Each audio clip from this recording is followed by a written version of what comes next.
Hello, hello, hello, and welcome to Radical Disruption. Today's special guest is my student, Elea Karras. Elea is a real estate agent and business coach who specializes in teaching other agents how to organically generate leads on Instagram and in their community by building real relationships. She is an entrepreneur at heart who is passionate about serving others and creating a life by design. In this episode, we talk about how Elea has scaled her business to $90,000 in just over 6 months and grown her Instagram following from scratch to 46,000 followers. Let's dive in. Hello and welcome to the podcast. I have a very special guest here with me today, Elea. Thank you so much for taking the time to be on this episode with me. I am honored to be here. I love everything that you do and you teach, and I'm so excited to have this full circle moment with you. Oh my goodness, this is going to be so juicy. We were talking a little bit before we hit record on this episode, and I'm so excited for everything that we are going to cover. Alea's journey has been inspirational to me, and I know that it's going to be so inspirational to you, and there's going to be so many juicy little nuggets that you're going to be able to pull away from this episode. But before we dive into all of the little logistics and in your story, I would just love to know, what is your entrepreneur story? How did you get to where you are today? Sure. And I will give the short version of this because even though I'm only 26 and I feel like I'm a baby on this planet, I've been through a lot in my career. My professional career started in my senior year of college. I was basically unsure of what I wanted to do with my life, as most of us are that age.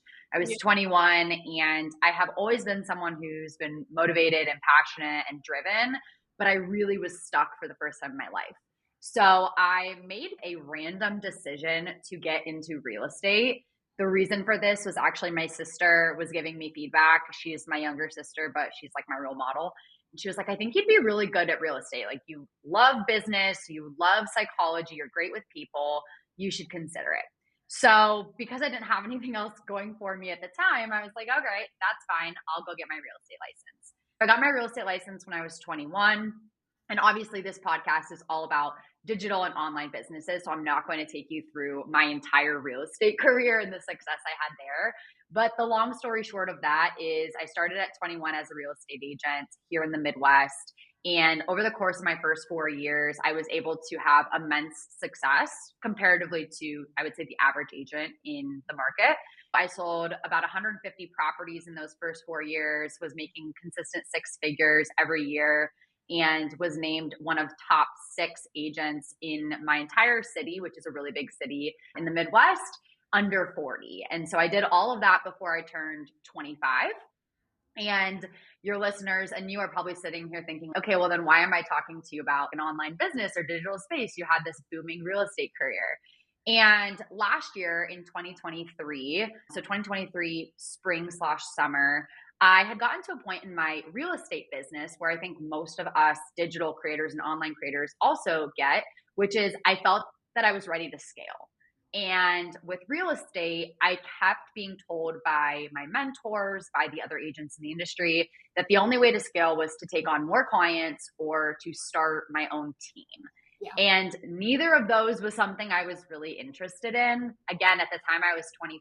I was in a serious relationship with my then boyfriend, now fiance, and I love to travel. And with real estate, it's like one-on-one clients, but in person, right? We're running around like mad women and mad men.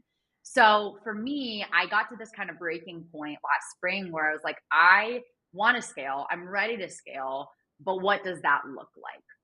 And so I actually decided to do the complete opposite of what most people would think. And I basically stopped everything around April or May of 2023 because I knew that for me to really move my business forward, I needed to get the clarity and the peace of mind. So I ended up finishing up working with whatever clients I had in the spring and in the summer. And I took an entire month off. I went to Greece with my family. I traveled, and I just was like, I need a break. It's been 4 years of, literally 24/7.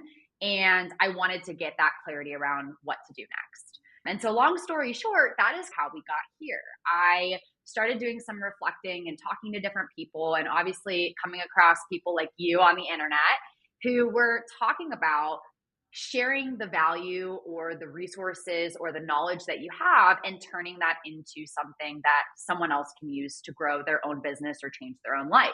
And I actually had some firsthand experience with someone who had done that. I have a cousin who was a speech language pathologist, and she got denied from every graduate school she applied to her first year out of college. And so, flash forward, she ended up creating an entire business helping other SLPs get into graduate programs. That's And awesome. so I had been talking with her and other people who are in the online space. And I kept being told, like, you've got something here. You're really young. You're really successful. You've done it in a really organic way. I'm an agent who specializes in organic growth. Social media is a huge lead generation source for me. And so over the course of last fall, I was like, this is it. This is how I can scale my business. I've always been a natural leader. I love to coach and teach, and this feels like the right fit. I can actually scale down my real estate business to allow me to travel more and live the life that I want, while also being able to still be involved and teaching and coaching, which is something super passionate. So that is how I got to the point of making the decision. And I know we're going to get into the details of how all of that's gone, but a little recap of my business. So I started my business on December 29th of 2023. I actually was going to start it on January 1st, but I was so excited that I just launched it 2 days early.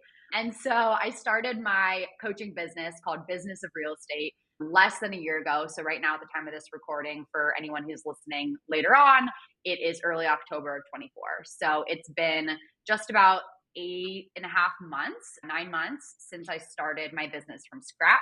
And I was able to, in that time, grow my following to just under 50,000 organic followers, build a great community. I've launched tons of different programs, which we're going to talk about.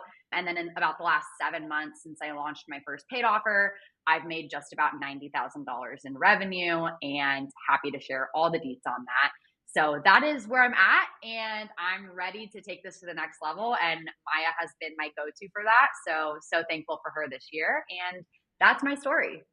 Oh my goodness. I feel like we need a moment of silence for that journey. They're just so amazing. I'm like, okay, I should have brought the poppers that pop out confetti so we could I have love that. celebrated on this recording, because truly so amazing. Not just obviously what you built in the online space, but also through real estate. And I was actually, I don't do this for all of my guests, but I was randomly Googling you just before I hopped on this call. I just typed in your name. Sometimes I just like to see what comes up. And there were so many like features of you in real estate, of just the amazing things that you've been able to accomplish. And I just think that that just speaks volumes to who you are as a person. Obviously, that skill set and the drive that you had in real estate is carrying over into your online business, and I'm really excited to talk more about that. So you've gone from $0 to 80,000, and you even mentioned 90,000. Is It's been updated since. Yeah, it's been updated.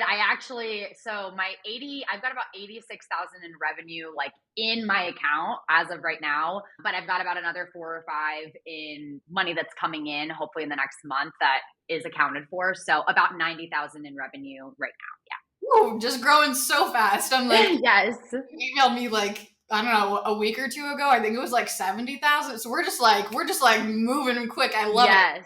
You did that just since you started your business, and you built a following of 46,000 in just a year. My first question to you is, what was your mindset when you first started your business? So did you go into your business and just have a goal from day one of like, I'm going to scale this to like multi six figures? Or were you kind of just like, let's just kind of see what happens? I'm not really sure where this is going to go. Was it like this is going to be a side hobby on top of my real estate? What was your mindset going into starting your business? This is a great question, and I'm excited to answer it because when I was starting my business, I was obviously listening to podcasts exactly like this. I was listening to your podcast, listening to other people. And a lot of the times I felt like I kept hearing people say, I just kind of happened into my business. I, did something. And that was not the case for me, right? Like, I am one of those people who, when I make a decision to do something, I'm going at it full force. I'm committing 100%. And I'm basically not going to let myself fail. And that was the case with this. So my mindset going into this business really around this time last year was, I'm going to set this business up from day one or even before day one, which I'll share some insights. I know we'll talk about feedback for newer business owners. But I wanted to go in with on day one, knowing that this business would not fail. That was my goal and that was my intention. Of course, I've had limiting beliefs. Of course, there have been days where I question everything, right? That's how it is when you're a business owner. But I knew that from being in real estate. And I knew that if I could duplicate that energy that I had taken into my real estate career at 21 to say, I don't care that I'm 21. I don't care that I'm not living in the city that I'm from. I'm going to go out and kill it and do whatever I got to do. I took that same mentality into this business. So just for you and your listeners to know what that looks like tangibly, I actually did a bunch of work between October and December of last year to prep for my launch. And when I launch, I mean like literally turning a new Instagram account active, 0 followers, right? So this wasn't like something I had already been building and I was relaunching. So I went ahead and figured out my brand, right? I did branding shoots, took my mom to a studio. I got all my photos done. You definitely inspired me. Other creators did as well. I actually got all my systems set up. So I was not enrolled in any courses, but I was piecemealing everything together from different creators. So I had my email system set up. I had 2 freebies that I created. One was a masterclass, one was a PDF guide. And I think the most important thing was that I knew exactly what my niche was going to be from day one. And I knew that to be successful, I was going to triple down on that every single day. I also knew that I had like a billion things to teach people. And that was a really hard point in my business because, you know, where I'm at now, almost a year later, I'm finally at a place where I've got 50,000 followers. I have revenue. I have proven systems. So I can start to expand and teach all those other things. But at the time, I doubled down on how to generate leads from Instagram as a real estate agent without trendy reels, without posting weekly, and really through building relationships, which is really important for agents. And so that was my niche. My freebies were exactly tied to that. My email marketing campaigns were tied to a wait list with a product that I hadn't even come up with yet, but I had a wait list out there for some sort of resource. And I doubled down. And so my mindset was like, I'm going all in. I think I put $1,500 into all of the things. And I said, at least I have to make that back or else this is not worth it. Right. So that's how I went into it and it's panned out perfectly. I love that so much. You did not have a plan B, and it's actually so fitting. I just have to mention this here. Maybe I talked about this on my Instagram stories or something one time, but I was watching a Netflix show, and it's actually for real estate. It's like a real estate show. It's not Selling Sunsets, but it's like a similar one, but it's in New York. And I remember him saying on there, and he's built a massively successful business. He said something like, I don't have, or he's like, plan B is bankruptcy, I think is what he ended up saying. And so he's like, basically there is no plan B.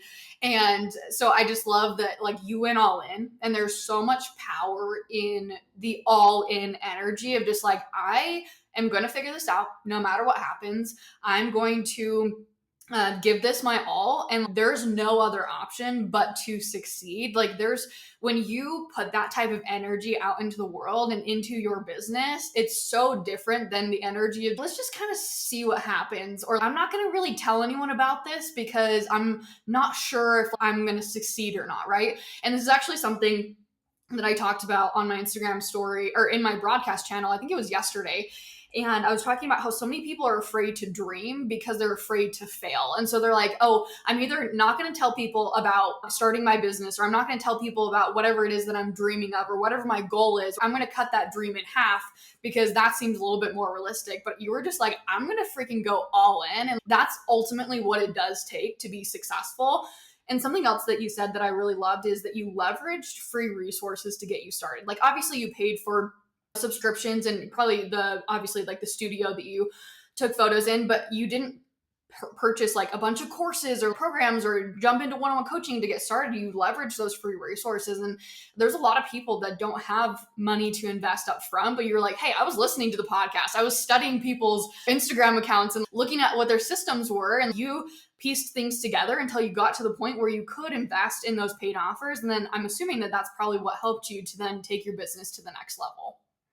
Totally, for sure. And actually, a lot of the systems that I had paid for in that $1,500 base input into this business, a lot of them actually were used as well for my real estate business. So for me, it was a double investment. We're like, great, I'll use it for this, but I also need this for my real estate business. But 100%, there's so many great resources to get you started. And then I think it's so amazing because then, like you said, once I was able to start making some money, I have spent a lot of money this year investing in learning. And that's why I've been able to scale to almost 100,000 in just over 6 months, which is crazy. I love that. I want to dive a little bit deeper into your Instagram journey. So you've seen massive success within the last year, growing your Instagram account and doing it from complete scratch, from 0 followers, which sounds scary for so many people. How did you create momentum on social media starting from scratch? Sure. So I actually have a summary here of my growth, just so that your audience kind of gets a feel for how quickly I grew and what that looked like. So December 29th of last year, I started at 0. I think a few days later, I had like 5 followers, right? My fiance, my mom, my dad, my brother, my sister. So that Love was huge. your family. Took a picture of that. By the end of month one, I was at 800 followers. So I'll talk a little bit about that first bit of just getting started.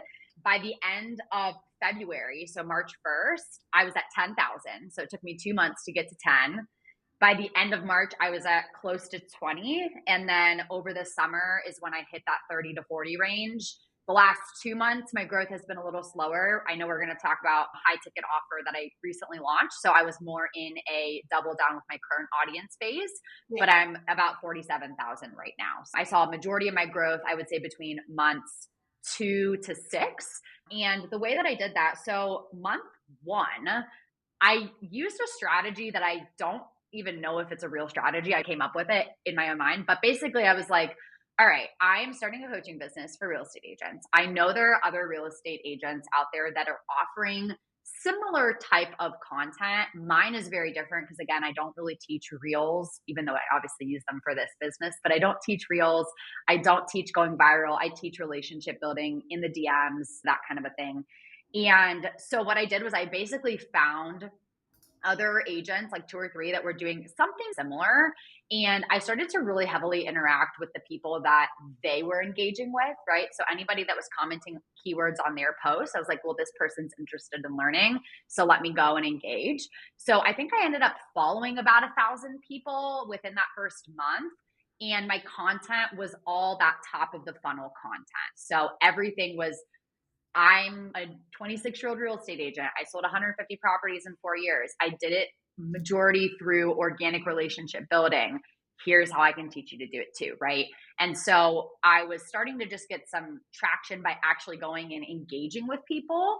And then at the same time, posting some content that was capturing that attention. And so that ended up getting me to about my first 1,000 followers in the first month, which was awesome. Once I hit February, I really started to see the momentum picking up. I would say about 6 weeks in, my views went from under 1,000 to consistently, I would say, above 10,000. And I had a few reels that did super well. I've had probably 5 or 6 that have done between 500 and a million views.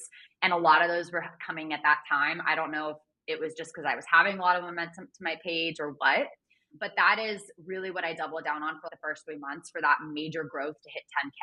I was posting 1 to 2 reels a day minimum. Every single reel at that time had a call to action for a freebie, for a download with ManyChat. I was 100% consistent with that. And I did that every single day for 30 to 90 days. And that really got me to that first 10 to 15. And then I think what has gotten me here to this 47, 50,000 mark has been consistency with that. And then also niching down and speaking even more to my ideal client as I was building a community and actually having conversations. So I took those first guinea pigs and said, well, what are you wanting? Why are you here? And then I started to tailor my content. And then it's just grown from there. So I'm excited. I would love to grow like another 25 or 50,000 next year, and we'll see what happens. So I'm working on some plans for that. I love that. Something that I pulled out at the very start that you said was you found, you didn't say it like this, but to me, you found your unique selling point, which Mhm. was relationship building. And so you noticed that these other coaches were teaching trends and posting reels and all these other things, which there's nothing wrong with. Everyone's going to have their own method, and they're obviously going to have their own unique ideal client that they're going to be attracting. But for you, you're like, you almost probably found what I would say like a gap in the, I guess, the real estate coaching space. And you're like, hey, this is my space. But also too, it wasn't necessarily that you went out and you were like, oh, what is the gap? You're like, hey, what is my area of expertise? And you, having done real estate for 4 years and having done it organically through relationship building, you're like, this is what I'm really, really good at. And then when you went out and you were looking at all these other accounts and seeing what they were doing, you're like, oh my gosh, why can I not just leverage what I'm already really good at doing? And so you found that unique selling point. And I think that was something else too, just as an outside perspective looking in on your journey, that definitely would have helped with creating that momentum as well.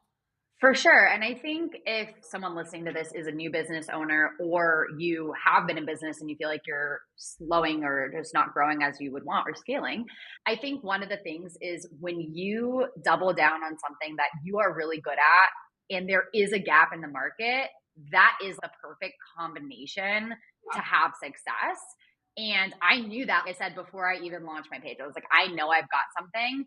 And the craziest or the coolest part of the whole thing has been, I have so many people that DM me every single day, just grateful they found my page. They're like, I've never seen another agent teaching this.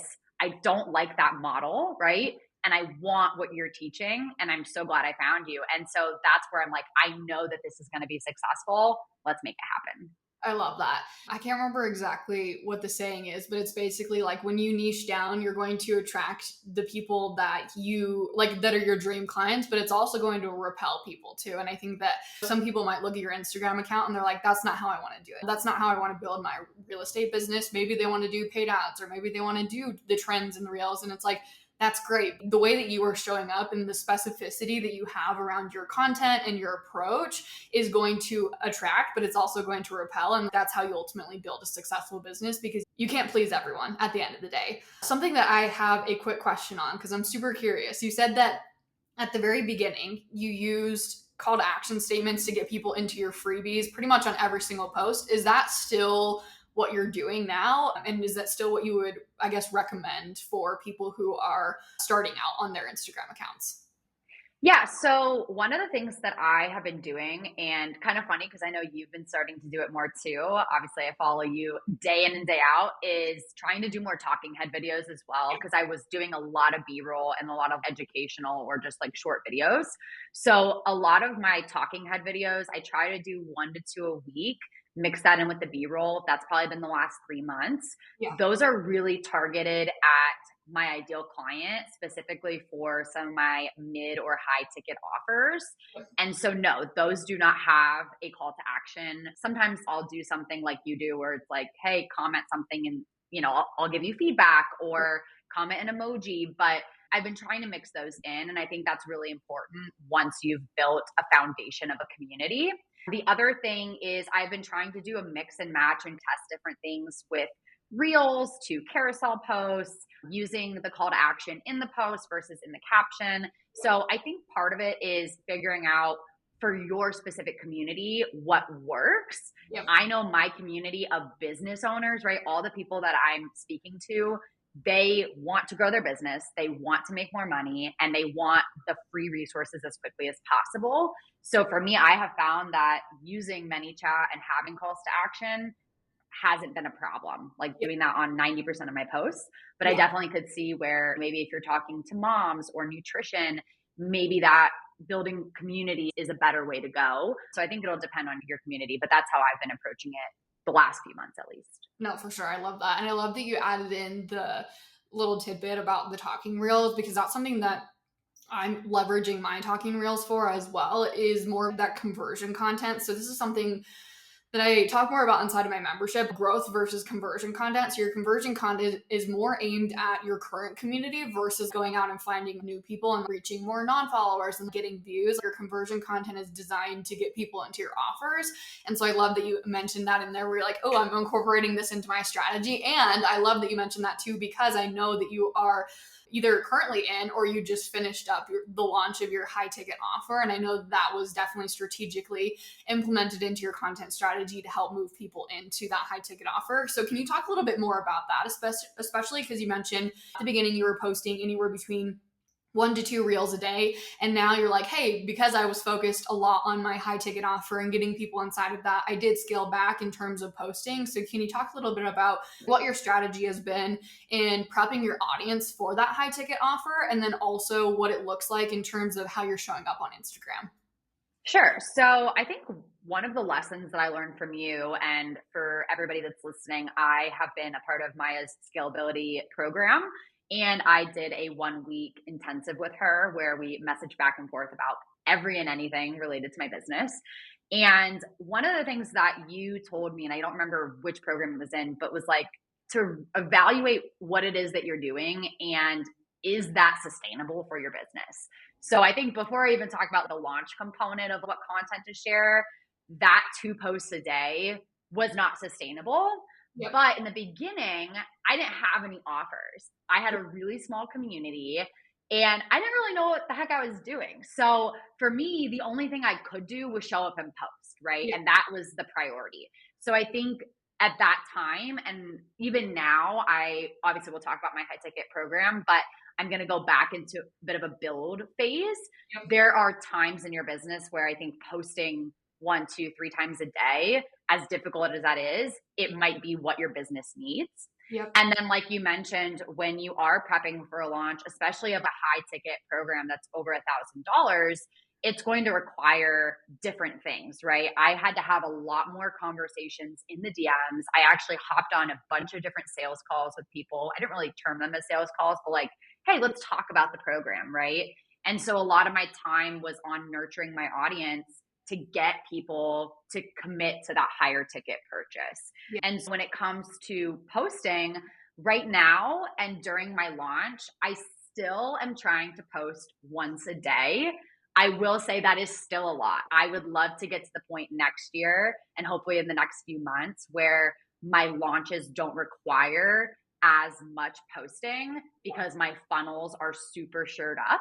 And that's where I'm in this building phase right now. It's like I've got really solid funnels and my content is great, but I need to level up to know that I can post less to convert. I hope that makes sense. Yeah. So right now I'm still posting about once a day or at least once every other day.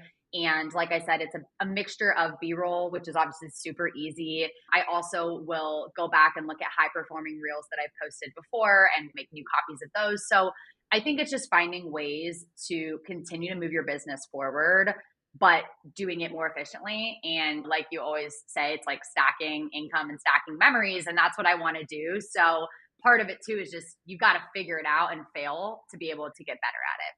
For sure. And I love how you mentioned that there's different phases in your business. And for me too, when I started my business, I started with a 30-day, then 60-day, then 90-day reel challenge. So I was posting a lot in comparison to what the average person is posting on Instagram for their business.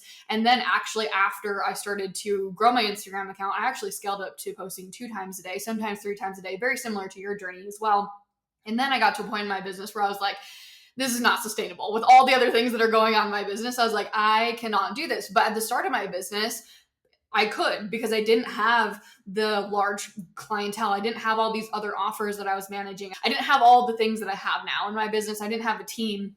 And so it was sustainable for me at the beginning of my business, but now it's not. And there's different phases. And it actually is funny that we were bringing this up because I am in a phase right now through the month of October and beginning of November, prepping for November, which is Black Friday and Cyber Monday sales, which is the biggest time of year in my business, where I'm actually posting 2 times a day right now and heavily leveraging my content to build my email list because I know looking back at prior years for Black Friday sales, how important it is to have a very actively engaged email list and have as many people on my email list as possible. And so there is this phase right now that I'm going through where I am posting a lot more than I normally would because I'm wanting to create a lot of momentum and leverage that momentum for the biggest time of year. And then I'm going to go back to posting what I was prior, which was like 3 to 4 times a week, which is a lot more sustainable for me. And so there are these different phases where your business is just going to need different things, and you might have to scale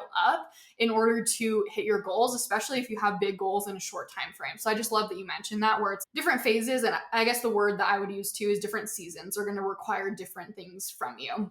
Now, Definitely. something that I would love to talk a little bit more about is, so you mentioned that 90% of your content is driving people to your freebies. So how are you leveraging email marketing to grow your business?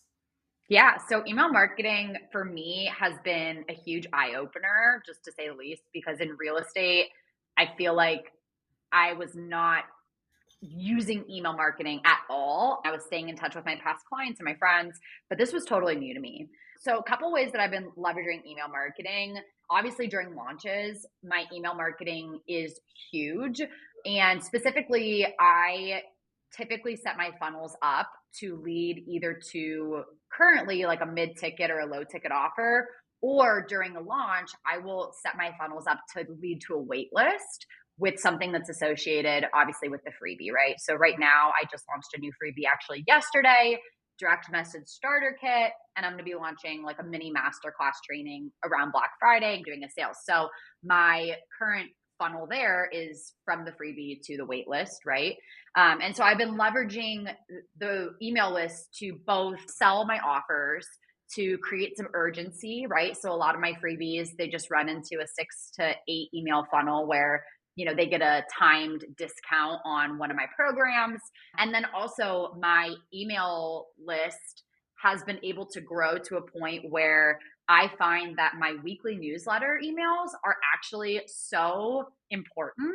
I get so many responses from people that love when I share things that are about mindset or strategy.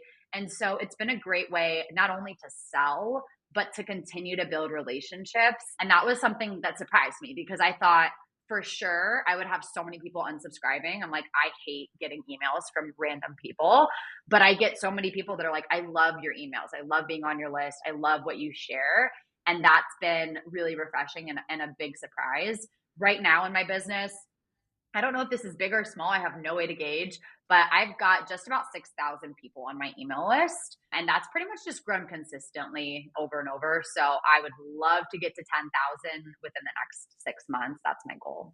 I love that. And I love that you didn't base your business decisions based off of your own consumer behavior. And what I mean by that is a lot of people will say, I don't read emails, so why would I have an email list? And it's like, sometimes you are like, you were your ideal client avatar, but also you have to think outside of yourself, especially when it comes to email marketing.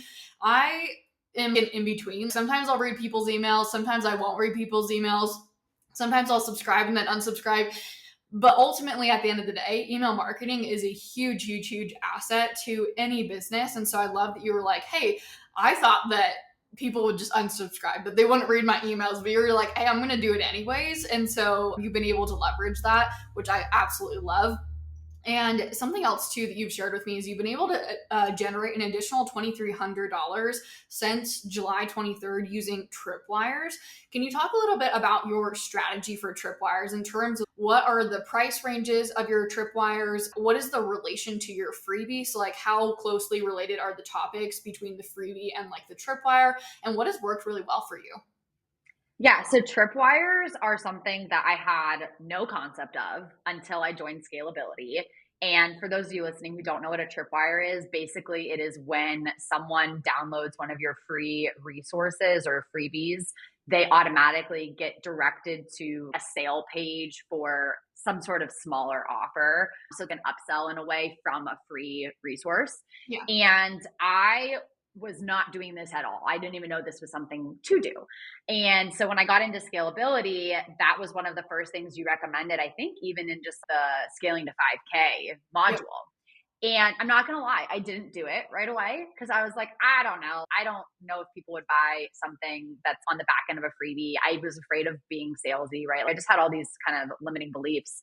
And then I was like, you know what? I am going to do it. Maya said to do it. I see other people doing it. So we're going to do it. Some description right now of how my freebies are and my tripwires. I only have one tripwire currently. And this is something that I am going to be actually main focus for the end of the year. So I'm going to be launching 2 or 3 mini master classes, and those are going to become tripwires. So I'm going to do a little mini launch of them and then put them as a tripwire. My current tripwire is actually called the Realtor Content Vault.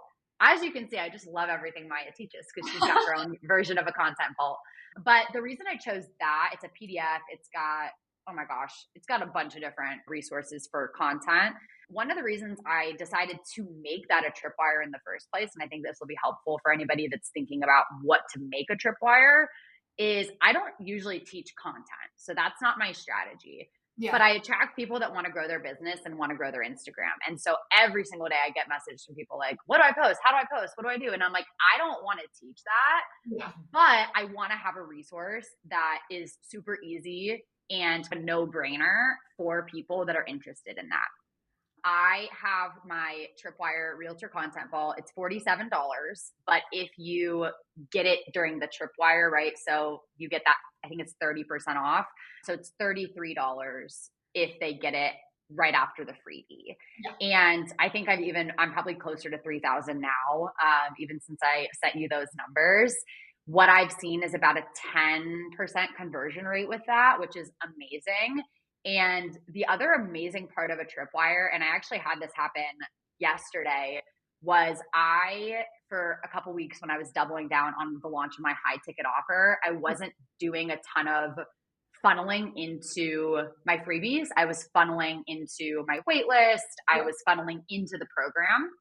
And yesterday was the first day where I launched a new freebie. And I think I sold like 15 tripwires. And again, it's not a ton of money, right? But it was a couple $100 and I didn't have to do anything except for post a reel. And I was like, this is where I need to focus on growing my business, because I know if I can get really good at creating freebies that add a ton of value, having some amazing tripwires, right? Because that's really a paid lead. Those people that buy that now are super qualified. That's just going to improve the conversion into my paid mid-ticket course, and then obviously my high program. So right now I love the tripwire, and I hope that answers your question on that. No, that was amazing. And I love that you just started with that you just have one tripwire right now and you're like, hey, I'm using it everywhere, because a lot of times people are like, okay, well, I have to create now a whole bunch of these offers to get started. And it's like, just utilize what you have right now and leverage that. And then once you have more capacity to create more tripwires, then you can do so in the future. Which leads me to my next question, which is about offers. And you're like, hey, I don't have a lot of offers that would make sense as tripwires. So how many offers do you currently have right now? And what was the first offer that you created? Yeah, so I'll take you through the year. That way I don't miss any of them. I've only got 4 or 5, but I started with a mid-ticket. So I have a program called the Instagram Lead Generation Playbook. And it is basically my full mini course on how to get leads on Instagram as a real estate agent without reels and without paid ads. So it is my whole process, and it is priced at $367. It's a do-it-yourself offer. So when they enroll, there's no one-on-one component. There's no group calls. And again, that's partially why it's a $367 offer, but it could be like a $2,000 offer. It has 10 modules, 70 video lessons. It's amazing. I love it. And that's actually so far still, I think because it's my first offer and I'm still fairly new to business, it is my highest revenue offer. So I think that offer alone has made me over $40,000 since I launched it at the end of March of this year. So that was my first offer. And I actually launched that right before Scalability. So I think we started Scalability like mid-April. And on that launch, I made $15,000 in the first week. And then I remember sitting at my computer being like, what do I do now? Where do I go from here? Do I do another offer? Do I put this on Evergreen? I had no clue. Yeah. And I'd been following you, and it was this perfect timing. So when I went into Scalability, that's where I started to learn about offer suites and tripwires and all those things. And so what I found was at the time, I was still so new. I was deciding between, do I launch an even higher ticket offer, right? Or do I launch more of a low ticket? And Yeah. for me, I don't know if it was limiting beliefs or what, but I decided to jump into low ticket because I was like, you know what? I've got this close to $400 offer. I know there's other agents out there that could benefit from like a mini version. Yep. So I ended up creating and launching during Scalability. So in May of this past year, a 90-minute masterclass training, and it had some implementation. So 30 days of next steps. And it was kind of like I call it the baby sister of the playbook. Yeah. And really for people that either one, don't have the financial resources to invest, or two, that want to just get a taste of what I do and still get amazing results. So for a long time, those were my only two offers. And then I doubled down during Scalability and during the summer on just selling those every single day on my stories, in my emails, everything I could do. And then at the end of July, I mentioned I launched my little Tripwire, and I actually did the full launch for that. I know that's not what you're supposed to do. You're supposed to just put it on your freebie, but I had gotten so many people asking. So I ended up making $5,000 in 2 days from launching that one at $47. That's And awesome. then I threw it as a Tripwire. So it's made me about $7,000 total since July, which is awesome. Yeah. And then at that point, I was like, okay, I've done the mid ticket, I've done the low ticket, I've done the super low ticket Tripwire. I think I'm ready for the high ticket. And in mid September, I launched opened my doors, I should say, for Lead Generation Academy, which is my 10-week group coaching program. The doors actually just closed this past weekend. And this is my first week in there. And that is a do it with you program. So there are pre recorded trainings that drop weekly. There are 2 group calls every single week. And then we have chat support as well. So it's my first go around. It's a big change in my business, which is why I feel like I've not been focusing as much on growth.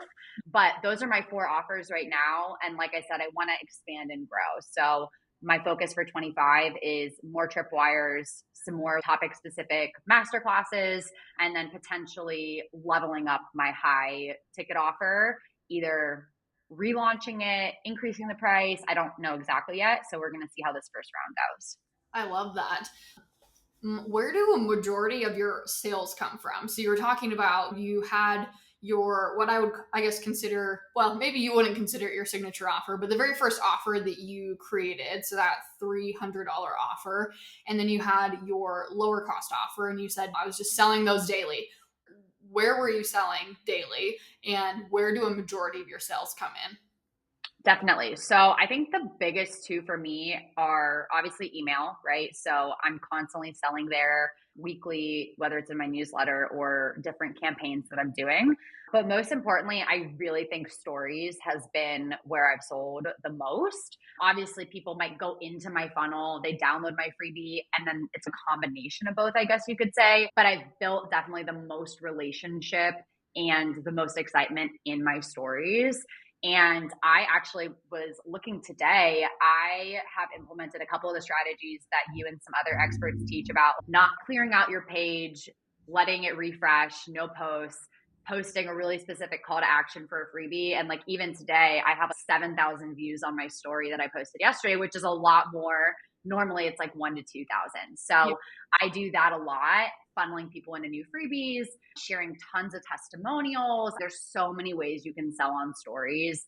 I know you teach that, your audience knows that, but it's so true. And I think I've been able to capture people from all different walks of life. Some people that want to hear the reviews and testimonials, other people that want that transformation, and other people that want the details. So I do a mix of that. I don't usually do any direct selling from my posts into a offer, right? So I don't do a call to action, many chat to an offer. I find that it's better to do a freebie. Yeah. I have 2 questions. This kind of goes back to what we were talking about in email marketing, but I didn't ask them there. And I'm like, ooh, these are good questions. I want to ask them here.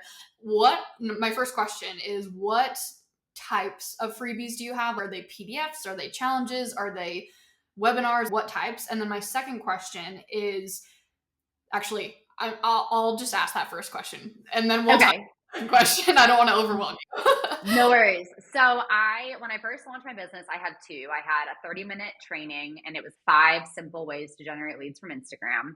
And then I had a PDF guide, which was 40 ways to generate leads from Instagram. So both of them were, again, like super niche and targeted. Ever since then, I've tried a variety of different things. So I've only ever had the one master class, and I ramp up and down in terms of promoting it. But most of my other freebies are in PDF form, except for I have done challenges. So one of mine is a 14-day lead generation challenge on Instagram and with your database or your sphere of people that you know. So I've done a combination, but I find with my audience, at least real estate agents, they're super busy. A lot of them don't have the time for a masterclass training. Okay. So having the version of a PDF is so much better for them. I am still exploring quiz options and maybe a different masterclass for when I relaunch my high ticket program again in the spring.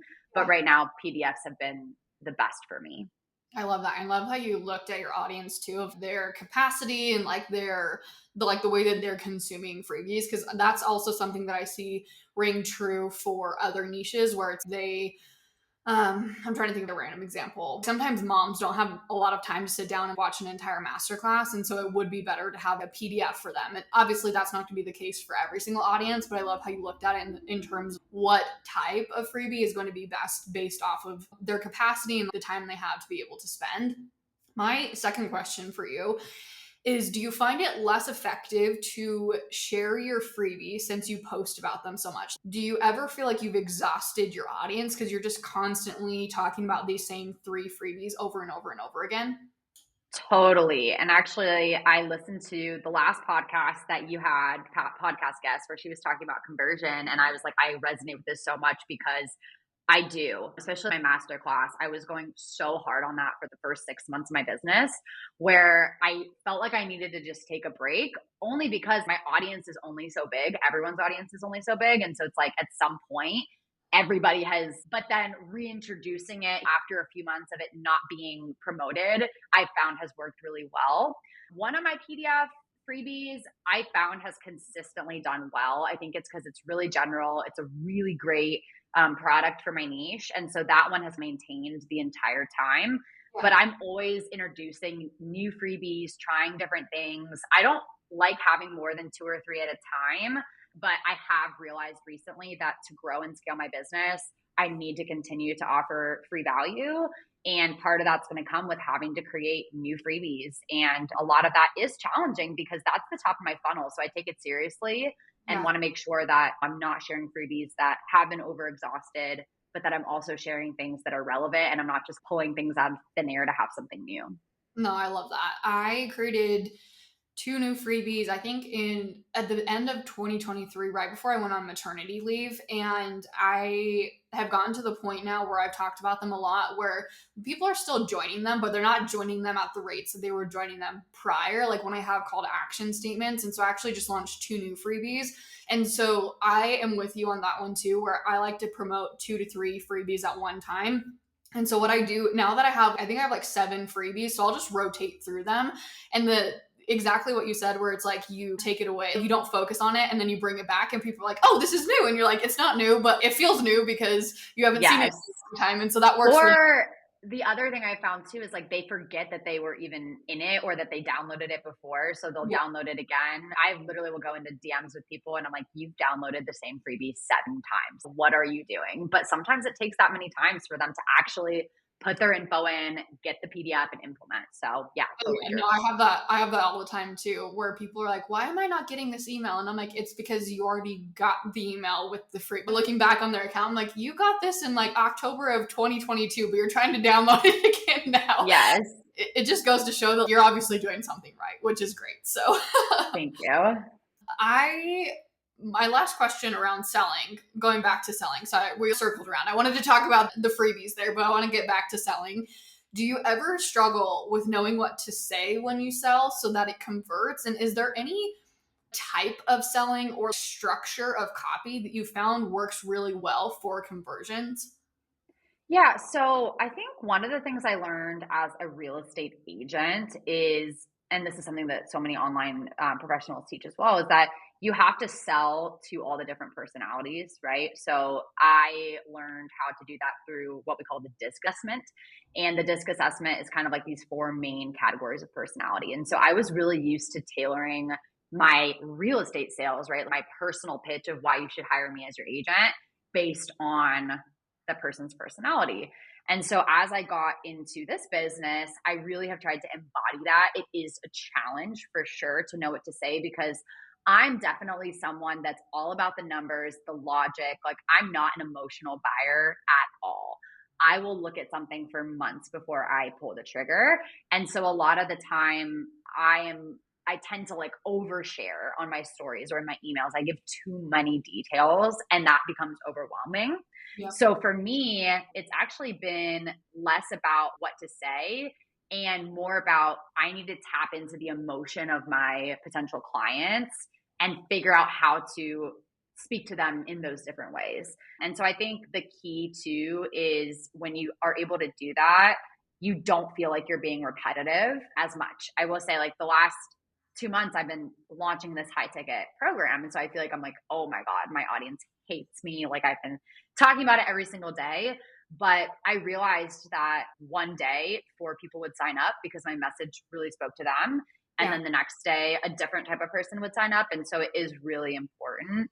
And I think a really great thing to do is to challenge yourself to try to sell consistently for 20 or 30 days and think of a new way to do it. Share a story, share behind the scenes. Sometimes I do more curated brand photos of myself. Other times it's like me sitting behind my desk. So Yep. it's a mix and a match because you never know what's going to catch someone's attention. I love that. And I love how you mentioned too, like how what information you need in order to buy, because a lot of times what I see is people will sell how they want to be sold to. And while that's great, that's just one, that's usually one personality type. And so the disc method, I don't use the disc method, but it's very similar to what I teach, which is like the 4 buyer types. And Yep. so generally you sell in the way, like in the buyer type that you are, but there's still 3 other buyer types out there. And so I love that you mentioned that, of recognizing that this is how I like to be sold to. And while I can sell in that way sometimes, it's not how everyone likes to be sold to. And you do need to hit on those other personality slash buyer types. I want to dive a little bit deeper into the real and raw aspect of your journey to start tying things to a close here on this episode. What has been the hardest part of scaling your business, and how have you navigated through that?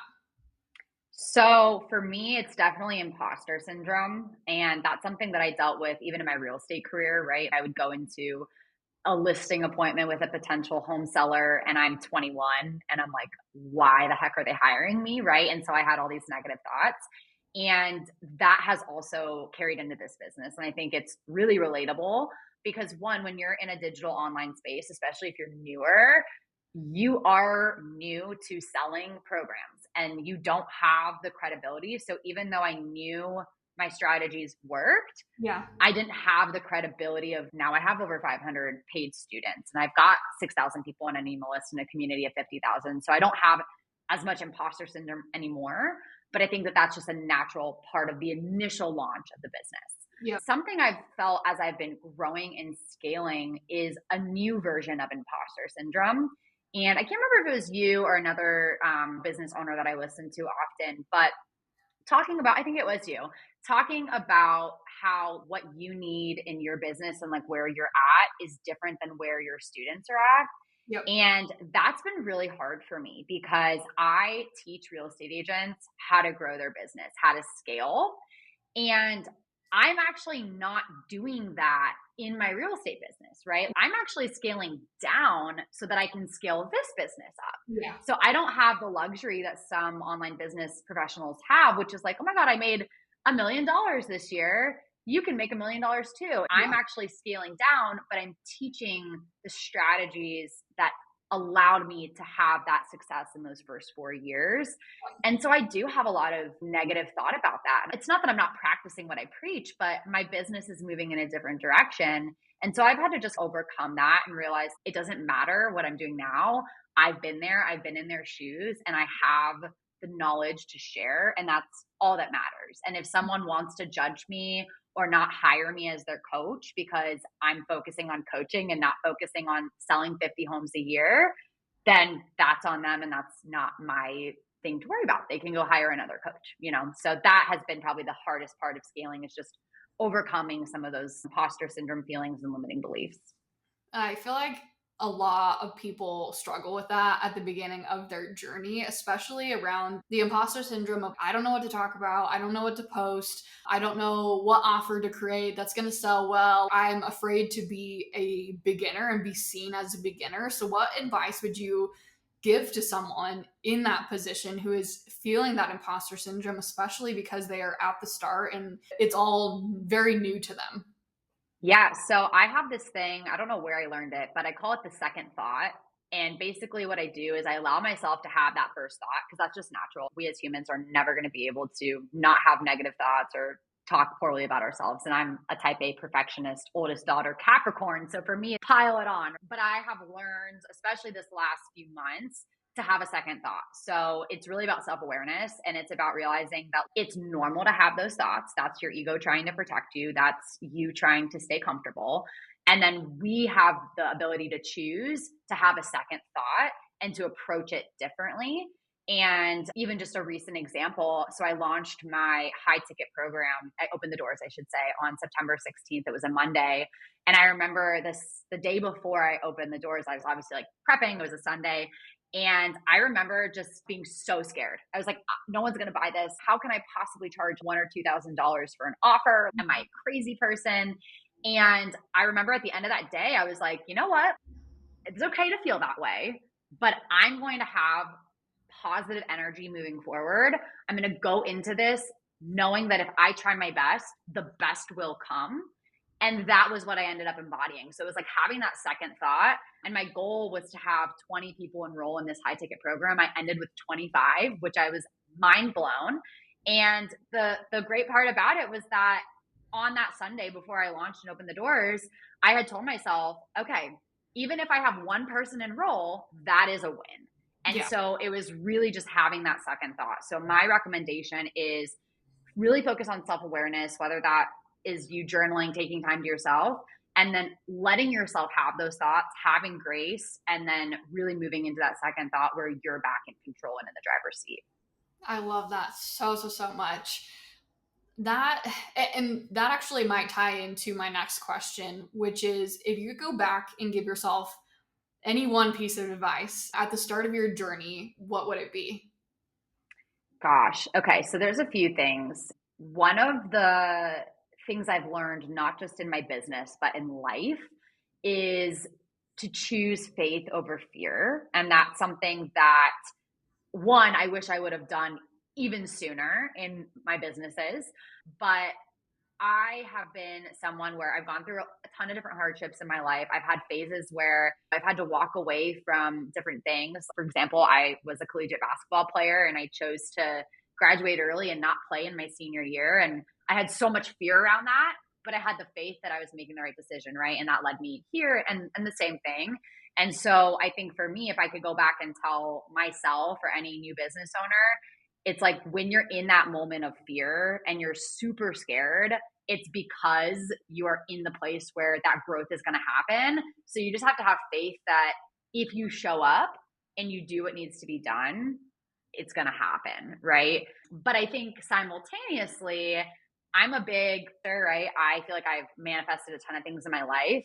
But the key difference between just having blind faith, and this is something I actually learned in real estate through some trainings and things I'd been in, was to be the best version of you in the future, right? To be that person that makes $100,000 or makes $1,000,000, which I want to do. That's my goal, right? You have to do the things that that person would be doing. Yeah. So while you're also like stepping away from that fear and you're going into faith and you're believing that whatever is going to happen is going to happen, you're also the one that's going to determine that. So that's where, going back to your first question of like, how did I go into this business? I went into it with the mindset that I'm going to do everything that someone like Maya's doing. She's Yeah. making millions of dollars a year. I'm making zero currently.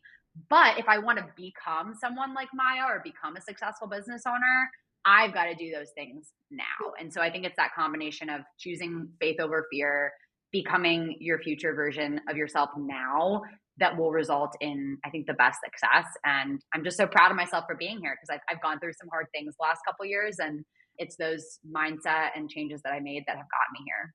I love that so much. The future you concept is so powerful.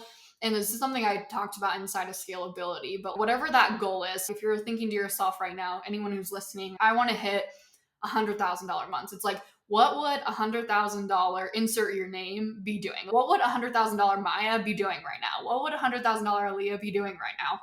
And same thing, like $1 million, 20 million. That's what I am always constantly thinking about. And it really does put things into perspective too, of like where priorities lie. Cause I think a lot of times we're so focused of what is that one small next stepping stone. And while that's important, and obviously you need to take that step to get to where you want to go, it's looking at the big picture of things really puts things into perspective of, okay, well, would, $1 million Maya, $20 million, would she be worried about this now? Or would she be, how quickly would she pivot and make decisions? Or if this troll message, pops up, like how long would she sit there and let it fester up? Like it just really puts things into perspective. So I really love that. Everything that you've shared has been so juicy, so good, and I've loved diving into every aspect of your journey. And you're just absolutely amazing. And I appreciate you Thank you so much for sharing your knowledge and for sharing your journey and getting vulnerable with us, because it's not always the easiest thing to do as a business owner to, share the hardships and to share things that didn't work and things that are working. And so I appreciate you so much. Yeah, and thank you. I know I've told you a million times, but for everyone listening, Maya is the real deal. I would not be here without her. And I think it's just amazing what this world has to offer. And the fact that you can take your knowledge, both of us in our early mid 20s, and growing these amazing businesses, helping thousands of people. It's incredible. And I'm so glad that I found you. I found this path, and I can't wait to see where it takes me. Yay. Where can people find you? And also, what real estate offers do you have? I know that not everyone listening is a real estate agent, but I know that there are people who either are or know other people. And so I would love to hear a little bit more about those offers of yours as well.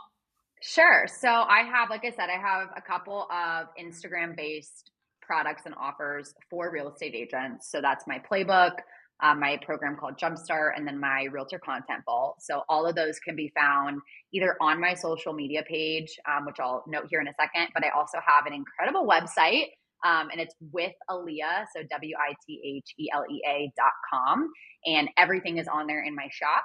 As where to find me, I have a couple of different places. So if you need me real estate wise, right? Maybe you're in the Midwest, I'm in Ohio, or you'd like to connect me on a real estate basis, you can follow me at living.with.elea.